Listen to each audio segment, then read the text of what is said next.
Polisi telah menetapkan mantan Jaksa Agung Muda Tindak Pidana Khusus Jampitsus Kejaksaan Agung Febri Adriansyah sebagai tersangka kasus korupsi dan tindak pidana pencucian uang dalam penanganan kasus Asabri, Batubara PLN, dan Krakatau Steel. Selain ex-Jampitsus, polisi juga telah menetapkan satu tersangka lainnya dari pihak swasta. Dan berdasarkan gelar perkara, kita telah menetapkan dua tersangka saat ini, yaitu saudara DR yang telah diduga melakukan tindak pidana pencucian uang yang diduga berasal dari tindak pidana korupsi. Kemudian kita juga telah menetapkan saudara FA dalam perkara dugaan tindak pidana korupsi dan atau tindak pidana pencucian uang dalam proses penanganan hukum oleh pegawai negeri atau oknum penyelenggara negara dalam perkara PT Asabri dan atau tindak pidana korupsi lainnya. Polisi juga telah melimpahkan penanganan perkara dugaan korupsi yang melibatkan ex-Jampitsus Febri Adriansyah ke Kejaksaan Agung. Kami selaku penyidik, selaku Jampitsus akan memastikan alat bukti yang ada, barang bukti yang ada, hubungan kausalitas dengan apa yang disangkakan. Yang lebih penting juga kita tetap menghormati asas praduga tak bersalah. Mantan Ketua KPK Abraham Samad menilai pengusutan kasus TPPU akan membuka siapa saja yang terlibat serta perannya dalam kasus ini. Karena apa? Ini akan berkembang jauh. Karena kalau kita menggunakan TPPU, itu akan kelihatan tuh. Karena ada prinsip follow the money, follow the suspect ya. Jadi akan kelihatan tuh kemana aliran-aliran dana dari hasil korupsi itu. Jadi masyarakat akan melihat siapa-siapa sih nanti yang akan terlibat. Karena ada prinsip di TPPU itu ya. Sehingga ini akan terbuka semua. Dan ada peran-peran juga yang sangat signifikan di dalam tindak pidana pencucian uang yang itu akan harus digali ya, akan dibongkar. Ada yang disebut gatekeeper. Gatekeeper itu adalah ada institusi ya, ada institusi atau orang-orang tertentu yang menampung duit-duit dari hasil korupsi itu yang kemudian disamarkan seolah-olah hasil itu menjadi uang yang legal, bukan uang yang ilegal. Kira-kira. Dalam penanganan kasus ini, polisi telah melakukan penggeledahan di 13 lokasi. Polisi menyita barang bukti berupa uang tunai 476 miliar rupiah dan emas batangan seberat 74 kg. Tim Liputan, Kompas TV.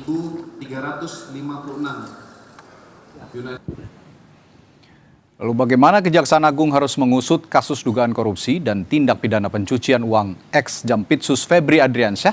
Kita akan ulas bersama Kepala PPATK periode 2011-2016 M. Yusuf dan Wakil Ketua KPK periode 2015-2019 Saud Situmorang. Selamat malam Pak Yusuf dan Pak Saud. Selamat malam Mas Randi. Ya, saya ke Pak Saud dulu. Pak Saud, kalau dari penanganan perkara tindak pidana pencucian uang ataupun juga tindak pidana korupsi misalnya, ini memang domainnya ada di Kejaksaan Agung. Tapi bagaimana menurut pandangan Anda Kejaksaan Agung harus mengusut kasus TPPU yang melibatkan ex-Jampitsus ini? Sebenarnya ketika penyelidikan sudah dimulai, itu sebenarnya asumsi saya penyelidikan cukup lama ya.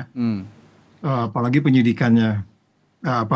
Penyelidikannya cukup lama, penyidikannya walaupun baru kemudian disebut-sebut kemarin, dan kan kalau di penyidikan kan harus sudah menyebut nama, soal dia menggeledah dan seterusnya itu soal lain gitu. Tapi maksud saya gini, siapa berbuat apa, terus itu kan udah dari awal tuh udah kelihatan sebenarnya, di mana kan nanti akan ada unsur-unsur yang harus memenuhi dari tindak pidana itu. Jadi kalau kemudian disebutnya dia menerima sesuatu, nah itu kan selalu harus ada balikannya gitu. Enggak juga ada orang memberi sesuatu tanpa ada sebab dan akibat dan prosesnya seperti apa. Sehingga dari sana nanti akan terlihat siapa berbuat apa, siapa menerima apa, terus kemudian itu dikemanakan gitu. Soal kemudian TPPU akan menjelaskan teori-teori yang nanti Pak Yusuf akan jelasin ya. Tentu beliau lebih familiar di situ, mulai dari penempatan, terus layering, placement dan seterusnya. Itu sesuatu yang sangat common sense di dalam tindak pidana korupsi. Apakah kemudian nanti akan disebut dulu predicate crime-nya atau kemudian menyebut tindak pidana pencucian uangnya, itu soal strategi saja. Tapi yang paling penting peristiwa pidana itu sudah terjadi melibatkan yang bersangkutan, perbuatannya sudah jelas, peristiwa pidananya ada. Yang menurut saya sebenarnya saya sih lebih tertarik membahas itu tiga-tiganya itu kan apa itu BUMN tuh Ya, atau betul. bisnis lah katakan. Nah, kalau kita bicara bisnis, ini sebenarnya kasus ini yang harus segera cepat sebenarnya diselesaikan, karena ini menyangkut hari ini kan kita turun gitu, kompetitif daya saing kita kan turun dari 40 ke 78.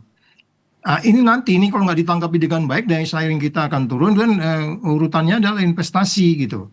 Ini yang menurut saya sudah cepat aja, ini udah jelas kok, ini unsur-unsurnya jelas, siapa berbuat apa, kemana uangnya. Jadi jangan ada cerita-cerita Komisi 3, Pak. Komisi 3 itu kan kita juga pertanyakan, apa sih kerjanya dia? Kalau hanya helikopter view saja ya, yang lihat hutan, nggak tahu di dalam hutan itu banyak ular-ular, ya percuma aja gitu. Jadi maksud saya meminta semua kita nih, terlebih media, supaya fokus ke daya saing kita gitu. Kalau peristiwa pidananya udah itu urusan penegak hukum, kalau mereka lambat kita gebukin gitu ya.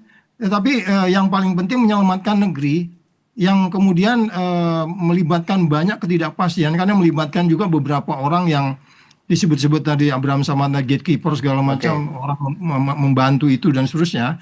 Jadi saya lebih cenderung tertarik ke sana, Mas Radit. Oke. Jadi bukan di Komisi 3 panjanya, melainkan komisi di DPR yang bermitra dengan perusahaan-perusahaan BUMN itu ya, dengan BUMN lah terutama ya, Pak Saud ya. Ya, jadi semua kita yang punya relevansi dengan kondisi ini harus melihat. Jadi tidak hanya dari pandangan hukumnya, karena ini kan awalnya bisnis. Ya. Bisnis yang tidak dilaksanakan dengan kompetitif lari ke persoalan jadi ranahnya hukum gitu. Jadi sama, nanti kita penjarain tapi perilakunya tetap di BUMN yang sama aja, kita akan mengalami yang sama. Dan ini tidak akan merupakan peristiwa yang terakhir di tahun ini gitu, Mas Radit. Oke, baik. Bicara soal asal-usul aliran dana, saya ke Pak Yusuf. Bagaimana sebenarnya Pak Yusuf, PPATK sekarang seharusnya terlibat dalam kasus ini, terutama dalam menganalisis laporan transaksi keuangan mencurigakan atau LTKM, Pak Yusuf? Baik, terima kasih Mas Radit. Ya. Sebenarnya kalau kita mau jujur, sejak 2012 sudah ada ketentuan. Jadi di samping lembaga jasa keuangan, juga pedagang emas berlian, car dealer, developer, pedagang barang antik, wajib melapor ke PPATK manakala ada transaksi yang nilai 500 juta ke atas. Nah, kalau kita sekarang ini kesempatan PPATK mencari tahu mengapa ada emas 74 kilo kok tidak terdeteksi. Betul. Itu PPATK perlu turun dengan kewenangan pemeriksaan. Yang kedua, bahwa tentang uang tunai, ini kan masalah besar, Mas Radit. Kami pernah nulis bahwa perlu ada regulasi pembatasan transaksi tunai. Kita tidak bisa hanya seperti pemadam kebakaran. Mesti pencegahan dari hulu, Pak. Semua suap dengan cash. Kalau uang ini diatur tentang larangan penggunaan uang tunai pada jumlah tertentu, maka instrumen untuk melakukan penyuapan itu hampir tidak ada. Kalau kita kasus ini, kemungkinan besar tindak pidana asalnya itu adalah satu pemerasan, menggunakan salah seorang profesi DR itu, seorang oknum pengacara. Yang kedua suap, yang ketiga gratifikasi. Nah, tadi Pak Saud minta supaya cepat. Kalau saya pikir bukan masa cepatnya Pak Saud, tapi ini harus jadi tindak pidana terakhir melibatkan oknum aparat. Artinya, dari pihak Pitsus perlu melakukan pendalaman siapa saja terlibat di sini. Ini tidak mungkin satu orang, Pak. Begitu banyak duitnya. Pihak yang menyuap, yang memberi perlu juga diberi sanksi supaya putus, kasusnya selesai, tidak terulang lagi. Nah, yang berikutnya lagi bahwa kalau kita lihat, ini perlu ada konsentrasi, Pak. Kejaksaan perlu menyiapkan ahli yang bisa membackup tentang apa yang diinginkan oleh kejaksaan nantinya. Misalnya dari PPATK ada Dr. Yunus Husain punya pengalaman misalnya. Dari ahli pidana, banyak kita bisa pakai seperti itu. Nah, yang berikutnya lagi, Pak. Pajak juga perlu tahu nih Pak, kemana selama ini oknum mereka dalam melakukan, kan dari lifestyle kelihatan ada rumah di Sentul, ada rumah juga di Blok M, ada juga rumah di Jalan di Keramat Pela. Itu pada saat beli begitu besar harganya, ada nggak pajaknya, dari mana sumbernya? Nah, kalau tadi tahun 2012 diikutin pedagang mobil, developer, mulai pelapor pada Akan PPATK, cepat terdeteksinya ya Pak? jelas Pak itu masalahnya. Jadi ini perlu ada tindakan bersama dari seluruh instansi yang berwenang Pak Radi. Oke, tapi kalau kita bicara prioritas awal penyidikan, bicara asal-usul juga, apa yang penyidik harus lakukan awal mulanya untuk mengusut asal-usul aliran dana ini Pak, kalau dari perspektif PPATK? Di PPATK ada 3 kewenangan mereka melakukan penelitian untuk kirim produknya informasi. Ini sifatnya tidak terlalu dalam ya.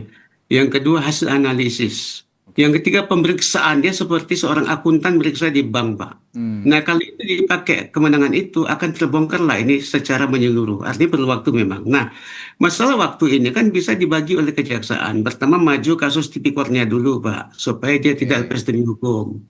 Menyusul kasus TPPU-nya. Sebab kalau cuma pinggiran-pinggiran yang disikat, maka tidak akan bermakna untuk pencegahan korupsi ke depan. Itu kira-kira Pak Radi. Oke. Nah, ini sekarang kan sudah dilimpahkan nih Pak Saud ya ke kejaksaan. Nah, kira-kira tahapan selanjutnya yang harus benar-benar dicermati itu apa Pak Saud kalau mencermati kasus ini? Ya kalau kita bicara pelimpahan kan tentu kita berharap tuh dalam pemikiran saya apakah memang ini nanti sudah bisa P21 sehingga kecepatannya dipenuhi tadi. Oke. Tentu Pak Yusuf katakan kedalaman itu juga penting ya nanti. Jadi tentu penyelidik, penuntut juga akan punya strategi untuk mencapai kedalaman itu. Tetapi yang sudah di permukaan saat ini tuh di follow up baik apa subsequent urutan-urutan yang cepat gitu ya. Apakah pelimpahan ini dalam perspektif saya memang ini bukan hanya dalam pengertian pelimpahan supervisi ya. Kalau supervisi kan itu ada perdebatan apakah ke KPK dan seterusnya. Kalau KPK kan fungsinya koordinasi, supervisi, monitoring pencegahan penindakan, tapi itu ada proses, nggak bisa dilimpahkan begitu saja. Nah, itu undang-undangnya mengatakan demikian. Jadi ada proses supervisi dulu, ada hambatan atau tidak dan seterusnya. Nah dalam itu kalau bicara pelimpahan. Jadi dalam pikiran saya yang dilimpahkan ini sebenarnya bahwa berkas itu udah lengkap dan saya pikir tinggal nanti pihak kejaksaan untuk melihat apakah memang sudah memenuhi unsur-unsur itu kemudian mereka segera dilimpahkan ke pengadilan dan seterusnya. Jadi dalam pikiran saya seperti itu karena memang kan cukup lama nih. Ya kan nggak mungkin juga karena peristiwanya kan selalu itu kalau untuk Asabri aja kan tahun berapa tuh di 2022 something. Jadi saya pikir ini tinggal bagaimana mereka bisa memproses itu untuk kemudian meyakinkan kepada semua pihak yang terkait dalam hal ini karena kelihatan kan ada framing tarik menarik nih sandera menyandera segala macam.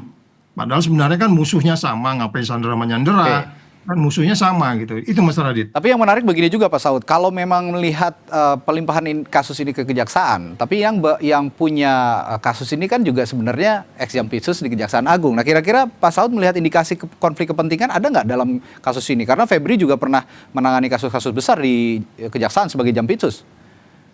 Oh ya itu udah otomatis. Di negeri kita ini kan persoalannya transparansi, accountability, konflik kepentingan dan kemudian tidak fair. Ini udah pasti kita harus kita gunakan nih 4 sensor ini terhadap mereka. Apakah mereka transparan? Apakah mereka akuntabel? Apakah mereka bebas konflik kepentingan?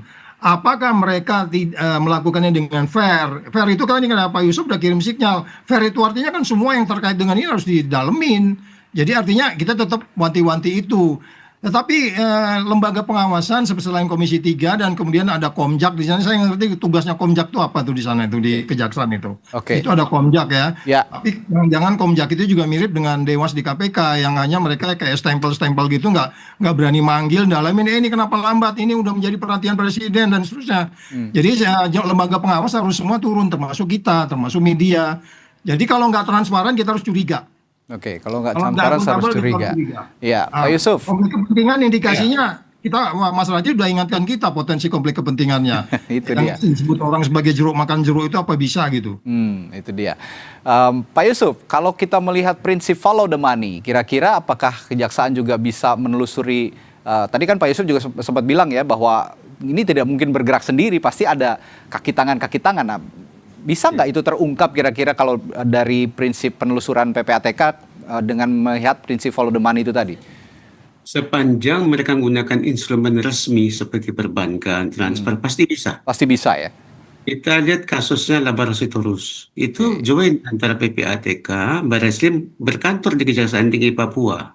Bisa Pak diungkap. Hmm. Kasusnya aset negeri, kita temukan sampai aset di luar negeri Pak. Kasus obat tertular juga bisa. Sepanjang dia pakai instrumen resmi, pasti tidak ada hambatan. Masalah sekarang ini, Anda nggak willingness ke sana. Hmm. Yang kedua, ada nggak greget untuk menyudahi kasus seperti ini? Maka saya berharap banyak bahwa Komisi 3, KPK, masyarakat, kemudian lagi Komjak, itu bergerak dengan irama yang sama. Hmm. Pastikan bahwa tidak ada kong kali kong di sini. Pastikan semua berjalan dengan baik. Saya meyakini bahwa Pak Rudi Margono sebagai seorang jamuah sekarang PLT, dia punya integritas. Oke. Jaksa Agung juga tentu tidak akan malu, tidak ingin malu dua kali, Pak. Hmm. Kita berharap banyak mereka bisa on the track dan semua diungkap dengan jujur, dengan fair kalau bahasanya Pak Saud tadi. Oke, balik lagi ke apa ya, mencegah adanya konflik kepentingan, Pak Saud. Nah, kira-kira sekarang kan KPK juga apa ya, melibatkan diri untuk supervisi dalam kasus ini. Kira-kira sejauh mana KPK juga harusnya bisa melakukan supervisi, mengawasi tidak adanya konflik kepentingan itu tadi? Ya, kemarin kan disebut-sebut mereka hadir ya, tapi mungkin mereka tidak hadir di permukaan. Betul. Tetapi yang menjadi masalah sekarang ini adalah ketiga institusi yang memberantas korupsi ini dengan quote and quote musuhnya sama dan presidennya satu gitu. Kalau dia memang mengirim strong signal yang cukup kuat kepada tiga institusi ini, apa yang kita sebut sebagai menimbulkan kembali kepercayaan dunia bisnis di dalam negeri dan luar negeri ini menjadi lebih penting. Jadi kalau kita katakan supervisi itu nanti dilakukan dengan baik, by definition kan sebenarnya selalunya gini loh. Kalau penegak hukum sudah mulai melakukan penyelidikan, ya itu memang ada yang namanya SPDP online. Itu semuanya itu mereka lakukan. Siapa aja, baik kepolisian, kejaksaan, itu di periode yang sebelumnya, saya nggak tahu saat ini seperti apa, apakah SPDP online itu jalan. Nanti begitu masuk ke KPK bahwa ada sudah mulai SPDP, ya surat perintah dimulainya penyelidikan dan seterusnya. Nanti di situ akan kita bisa lihat ini maju nggak sih gitu. Jadi nanti akan kalau umpamanya sinyal tidak menunjukkan ada kemajuan, ya KPK diminta dia punya kewajiban karena dia punya tugas di undang-undang itu koordinasi, supervisi, monitoring, pencegahan penindakan yang memungkinkan KPK untuk melototi kasus ini bila perlu 24 jam gitu. Bahasa sederhananya gitu. Karena online itu kan 24 jam. Ya, jadi artinya tinggal bagaimana passion orang-orang di KPK saat ini memahami bahwa ini menjadi prioritas presiden yang kemudian bisa melihat ini menjadi lebih prudent. Of course kita harus lebih hati-hati, praduga tidak bersalah dan asas-asas hukum yang lain itu sudah harus dijalanin. Itu by definition harus seperti itu. Hukum tidak boleh dendam, membenci orang, atau kita mencurigai jeruk makan jeruk. Itu kan semuanya harus dijelaskan dengan apa yang kita sebut sebagai strategi. Nah kalau hanya plain-plain saja begitu, ya kita tunggu nanti tiba-tiba mendadak kita baru sadar, kok lama ya kasus ini. Ya harus proaktif. Komjaknya juga proaktif. Udah sampai di mana? Sudah simak apa? Kan gitu. Kira-kira gitu Mas Radit. Oke, Pak Yusuf, kira-kira Anda juga kan pernah menduduki posisi jaksa ya dulu ya, kalau saya tidak salah. Nah, kalau dalam kasus TPPU semacam ini, untuk melimpahkannya ke meja pengadilan, serumit apa kalau dari kasusnya Febri ini? Saya melihat tidak rumit. Tidak rumit ya? Tidak rumit, ini simpel sekali. Sudah ada barang bukti, sudah label saksi diperiksa. Makanya tadi harusnya bisa cepat gitu ya Pak ya? Jadi mungkin perlu ada skala prioritas. FA-nya duluan mungkin. Yang kedua baru kita sisir siapa yang terlibat semua. Ada pasal 55, sekarang pasal 20 KUHP baru, pasal 21 orang yang membantu. Kemudian ada pihak-pihak yang menikmati di pasal 5 atau pasal 67 korupsi undang-undang TPP yang diabsorb dalam KUHP. Tidak disulit Pak, ini sederhana sekali. Cuman masalahnya mungkin karena banyak asetnya orang terbelalak. Lebih susah kasus Nadiem sebenarnya ini. Oke. Nah, tapi kendalanya sepertinya saya tidak paham betul, tapi posisi saat ini saya melihat ex Jampitsus ini juga kan seorang jaksa, nanti yang akan menuntutnya juga seorang jaksa, which is itu mungkin saja juniornya ex Jampitsus ini, juniornya Pak Febri. Gimana kondisi seperti ini bisa ditanggulangi sebenarnya di institusi kejaksaan? Sederhana, satu ada perintah tegas dari Jaksa Agung. Misalnya zero tolerance. Yang kedua, timnya diawasi kalau bahasa Pak Asos transparan. Dari Jamwas ikut monitoring bila perlu setiap pekan. expose mereka diundang, KPK juga diundang, Komjak diundang, Pak. Jadi kalau semua mereka dari willingness untuk memberantas korupsi, tidak ada yang sulit. Kalau tidak ada agenda tersembunyi, tidak ada yang sulit. Itu sulit. Kalau bahasa PPATK, kalau bersih kenapa risih, Pak? Itu aja masalahnya. Oke, baik. Saya terakhir ke Pak Saud. Pak Saud, rekomendasi Anda sendiri dari Anda sebagai orang yang pernah duduk juga di KPK dan melakukan penyidikan, terutama untuk kasus TPPU. Seberapa efektif sebenarnya instrumen TPPU ini bisa merampas aset seperti emas, uang yang miliaran disita? Apakah bisa dilakukan juga kira-kira Kejagung ini agar aset tersebut benar-benar dikembalikan ke negara, bukan hanya disita sementara gitu, Pak Saud? Ya, nanti kan semua akan ada sistem yang mengikutinya. Tentu kalau sudah inkrah nanti tentu itu proses-proses berikutnya itu menjadi lebih simpel. Yang paling penting adalah bahwa kita bisa meyakinkan siapa berbuat apa peranannya, siapa saja bekerja di situ, bagaimana peristiwa pidana itu bisa terjadi. Ya kan, kita juga nggak mau abuse dalam pengertian gini loh. Ini kan yang di tangan ini banyak case-nya. Uang yang di lemari itu apa memang cuma case 3 ini aja? Kan kita tadi udah bicara untuk bagaimana bisa menciptakan kepastian. Sehingga kemudian kita berharap juga munculnya whistleblower baru untuk menjelaskan kepada publik bahwa ada masalah yang cukup pelik di sini. Kalau soal nanti mengembalikannya ke negara itu kan tinggal nanti bagaimana kalau itu pasal 2 tentu ada perhitungannya. Kalau pasal 5 dan pasal 12 mempunyai kaitan gratifikasi atau pemerasan, itu lebih gampang siapa memberi apa, bagaimana modusnya. Kan harus dibahas nanti lebih jelas kenapa sampai orang memberi gitu. Ya. Terus apa balikannya? Itu yang mungkin lebih clear. Kalau angka tadi itu relatif. Kita juga Pak Yusuf kan udah ingatkan, angka itu bisa 1, 2, 3. Kalau didiamin bisa 100 kilo emas di situ gitu. Kalau dicegah dari awal bisa cuma 1 kilo gitu. Jadi kan kita mau melihatnya ke depan ini adalah bagaimana ini menjadi sesuatu yang dipastikan tidak akan terjadi lagi dan membawa efek jerak. Makanya kemarin kan orang bilang harus dihukum mati karena penegak hukum, ekonomi lagi sulit, dikenakan pasal 2 memungkinkan dalam keadaan tertentu dihukum mati dan seterusnya. Tetapi saya katakan kembali, apakah ini nanti semua akan sustain? Persoalannya kan kita udah sering ngalamin kayak gini Mas Radit. Sering sekali. Masuk kasus baru, sama dengan OTT, hampir setiap hari ada gitu loh. Tapi kan nggak ada perubahan. Kita nggak bisa ngirim sinyal kepada semua pemerintah, kepala daerah, stop korupsi sekarang juga gitu. Jadi saya khawatir rakyat akan skeptik.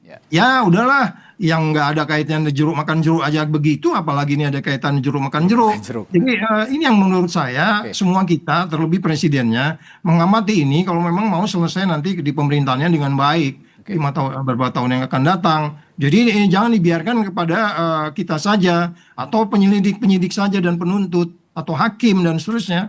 Jadi duduk sama-sama, mau nggak kita bikin efek jerak, mau nggak kita serius sustain memberantas korupsi. Kalau itu kita lakukan, menjadi lebih sederhana persoalannya Mas Radit. Oke, artinya ini kata kuncinya sebenarnya dalam penanganan kasus ini adalah transparansi. Karena yang berulah adalah oknum kejaksaan, dan yang menangani perkaranya adalah orang-orang yang ada di Kejaksaan Agung itu sendiri.